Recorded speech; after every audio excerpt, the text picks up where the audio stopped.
The Sony ZV-E10 Mark II is a great camera, but unfortunately we can't use this camera straight out of the box. So in this video I tell you the accessories you'll need to get your camera started and get more functionality out of it. I've used plenty of cameras in these past 9 years. Trust me, you'll need at least a few of these accessories. Just like a screen protector. You definitely want to save this articulating screen and put nice level of protection right behind it. If you're serious about using a camera like this, you're going to be opening and closing this thing a lot, and especially if it's going to be around your neck or just out on the table, there's no telling what kind of bumps and bruises this thing can actually pick up. My $1,000 phone is definitely going to have a screen protector, so why not my $1,000 camera? But even with that level of protection, what's that protection without some battery juice to keep it going throughout the entire day? In this case, consider 2 batteries and a dual charger. Personally, I prefer one with the USB-C, like the one from SmallRig, and it also comes with 2 batteries, which is great if you're going to shoot 4K.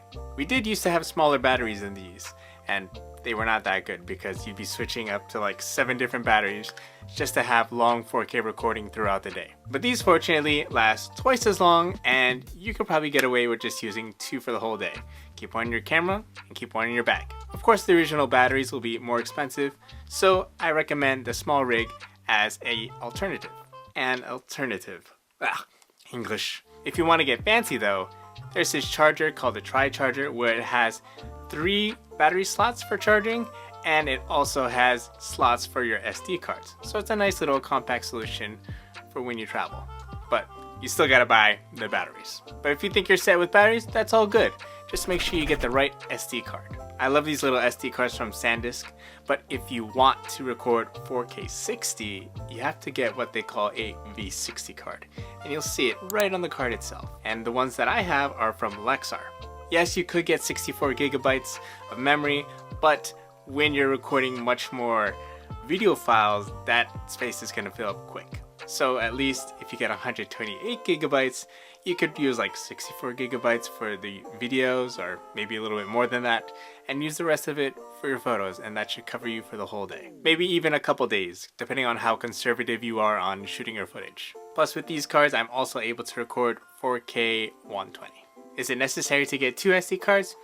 Not really. Having one is fine enough, but if you plan to do more professional work, it's nice to have more than one and not have to worry about deleting everything, especially off of one SD card slot. But of all the things that anybody asks me about their cameras, it's how to get your photos from your SD card in your camera to your phone. My personal recommendation is just to skip the Bluetooth transfer from the SD card to your phone and just use an SD card reader. This one is from Anker. It's specifically a USB-C to micro SD and regular SD. So you can go ahead and plug this straight into your computer, and then if you've got Mac like I do, you can simply airdrop it from your MacBook, iMac, whatever, straight onto your phone.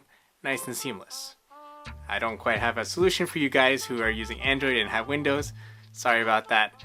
But if your phone, like my iPhone, or maybe those latest Samsung phones, have a USB-C port, you can just plug this in directly and you're good to go. So you don't even need AirDrop, right? And if you're not quite on USB-C, that's totally okay. They do sell a regular USB version that you can plug straight into your laptop.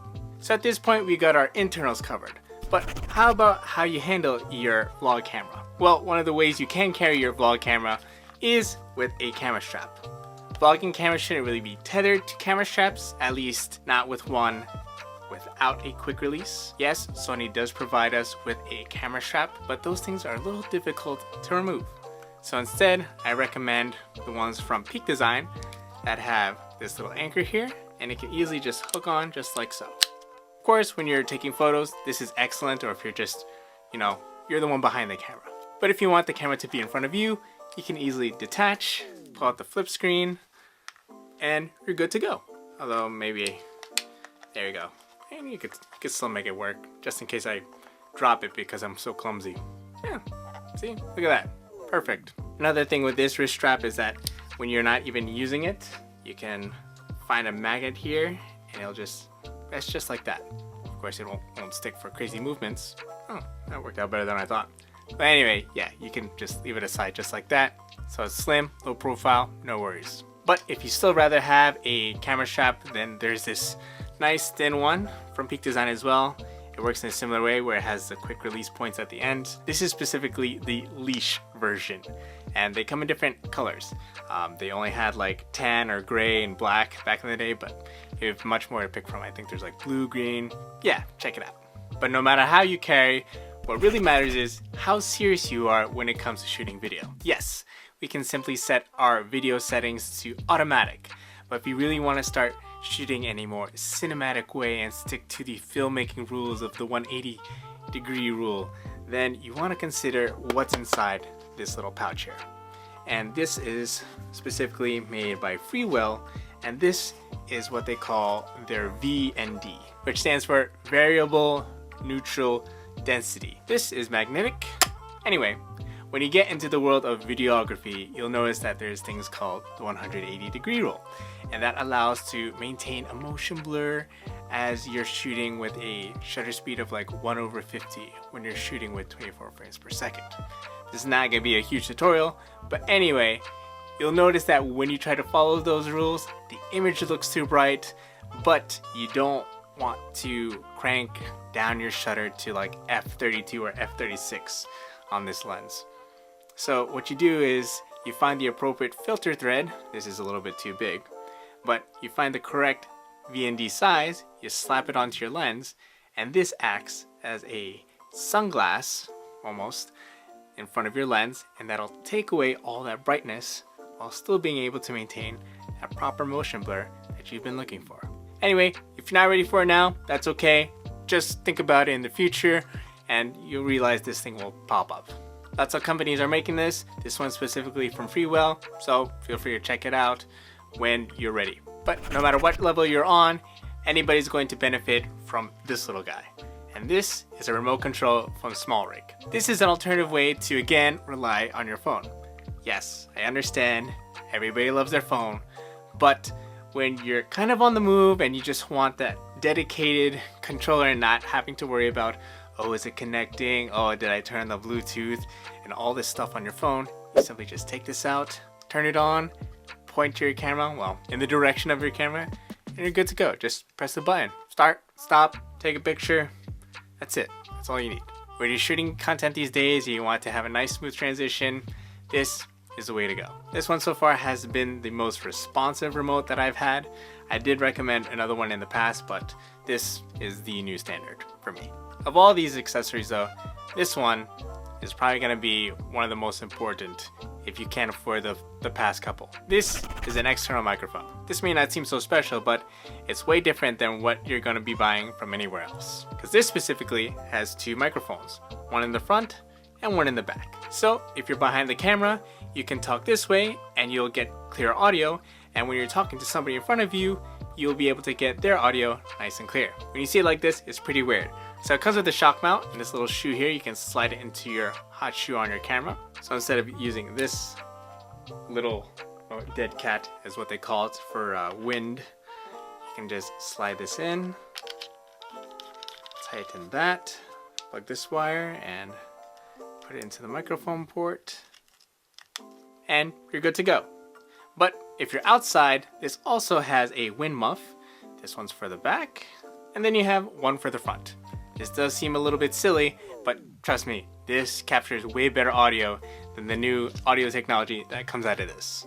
Of course, you work with what you have, but if you can work your way up to having any external microphone, whether it's this or my next accessory, then please consider upgrading your audio, because that's going to be the next important thing than the video. People can accept crappy video with good audio, but they won't accept crappy audio yet professional looking video. And if this form factor is not working for you and you need something more wireless, then consider this next accessory. Well, this alternative accessory. And this is the DJI Mic 2s. This is specifically the one receiver and two transmitters. You can also get the single receiver and one transmitter. Pretty much the way that this works is that you take out the receiver and you use a cord like the other mic and plug it into your camera. And then you can go ahead and take one of these receivers, you can hold it like so, which many content creators have been doing lately, or you can go ahead and take this little magnet on the other side of your shirt, just like that, and you should be able to go ahead and hands-free record audio, whether you're this distance or a farther distance. So if you think you're going to be doing some kind of reporting or whatever, or just need that hands-free, then go ahead and consider wireless microphone. If you're looking for a more professional experience out of your vlogging camera, then consider this folding cage by Falcam. Ideally, you want to have a camera cage that is specific to your camera, but if you don't want to bite the bullet and buy one strictly for your ZV-E10, which they don't have a lot at the moment, you can go ahead and use this one by Falcam. And this is pretty general, but it fits a lot of cameras, whether you're using full frame or you're using a vlog camera. And this form factor, although it is a little bit bulky, allows you to do a lot more things with your camera. It allows you to get more stability with, let's say, something like a top handle, or it allows you to add a side handle, but you can see that I mounted a follow focus for if I want to use a what's called a cine lens, which has gears and it rotates back and forth. This is the follow focus, which I can control it with. You can mount lights, you can mount microphones. There's just a lot of things to do, and it's only limited to your own imagination. But when I'm not using it, I can go ahead and detach my camera, detach my accessories, and I can fold it down just like so. Voila! It's in the palm of my hand. I'm like size medium to large glove, and it's great. The cage and all the parts are sold separately, so yes, eventually that will be a future kind of investment if you're ready for that, or when you're ready for that. But no matter where you are in your photo and video journey, you'll definitely need one of these to start you off and go on with your content creation. And that is a mini tripod. This one is specifically from PGY Tech, and this is what they call their Mantis Pod. Most known for their little Mantis hook here, which you can like put behind doors or put behind any like block of wood or even a fence, and you can just hook it like so, manipulate this ball head here, and you can point it straight at you. Yeah, it's silly, Mike. Yeah, pointing the wrong direction. But look, you can swivel it just like that, tighten it down, and you're in business. So not only does it have the benefit of being able to stand on a tabletop and create content and document content for you, but it has the flexibility of being able to take different angles, which helps with the engagement of your videos, and it's able to go ahead and hold your accessories with like a cold shoe on the side. And most importantly, if you want to easily pack this away or just have a smaller form factor, it is what they call quick release. So there is a lock here to keep it safe. You just push that aside, hit the unlock button, and you're good to go. Quick release, that's your friend. That's what you want to take away from this video. This is the Mantis Pod version 1, but they do have a version 2 that does sell a Bluetooth remote that can also be detached, so that's also an option for you as well. But that's all on our list. Whether you get one of these or most of these, your camera will be much better for it. Now that we know the tools to be able to create the content that we want, you'll also need the best settings to be able to have a better experience doing the thing that you love and sharing the thing that you love. So check them out for free right over here. Until next time, go out there and, well, shoot for the life that matters. See ya.